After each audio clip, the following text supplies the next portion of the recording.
इमरान खान पर कातलाना हमले की सही FIR दर्ज की जाए, आजम सवाती को इंसाफ दिया जाए। सेनेटर्स ने आज भी पार्लियामेंट से सुप्रीम कोर्ट तक रैली निकाली। सेनेटर शहजाद वसीम का कहना था कि मुल्क के सबसे बड़े रहनुमा को इंसाफ नहीं दिया जा रहा।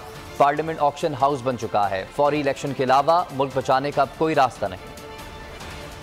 आजम सवाती साहब, उनके साथ जो जुल्म हुआ, जो ज़हनी और जिस्मानी तशद्दुद हुआ, उसके खिलाफ वो भी आवाज उठा रहे हैं और उनके साथी भी आवाज उठा रहे हैं। शहीद अरशद शरीफ, उनका लहू आज इंसाफ के लिए पुकार रहा है। और तीसरा, इमरान खान पर जो एक कातलाना हमला हुआ, उसकी जो प्लानिंग हुई, उसकी जो एग्जीक्यूशन हुई, उनकी जो FIR दर्ज नहीं हो रही, उस पर पूरी कौम आप सरापा एहतजाज है। पार्लियामान के हालात आपके सामने हैं। पार्लियामान एक ऑक्शन हाउस बन चुका है और जब ऑक्शन हाउस होते हैं तो वहाँ पर इसी तरह की कानून साजी होती है। जब फायरिंग हुई, हम कंटेनर पे मौजूद थे, एक से ज्यादा जगह से फायरिंग हुई और इमरान खान साहब को गोलियां लगी, वो नीचे पड़े थे और उस वक्त भी इर्द गिर्द लोग थे और इमरान खान साहब को प्रोटेक्ट कर रहे थे। लेकिन इमरान खान साहब को उस वक्त अपनी फिक्र नहीं थी। इमरान खान साहब को इस कौम की फिक्र थी और अपने साथियों की फिक्र थी।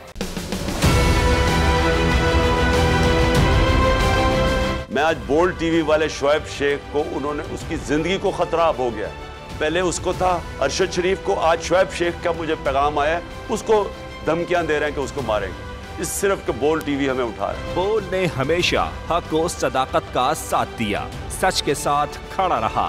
हम हैं मिसाल अबर, मगर इस हवा से हम डर कर सिमट ही जाएंगे, ऐसे भी हम नहीं। बड़ी मुश्किलात, बड़े बड़े चैलेंजेस, सिर्फ बोल खड़ा रहा, बोल डटा रहा। बोल को है जरूरत अवाम के दुआओं की। इजहार आसाती के लिए, पाकिस्तान के लिए, पाकिस्तानी अवाम के लिए।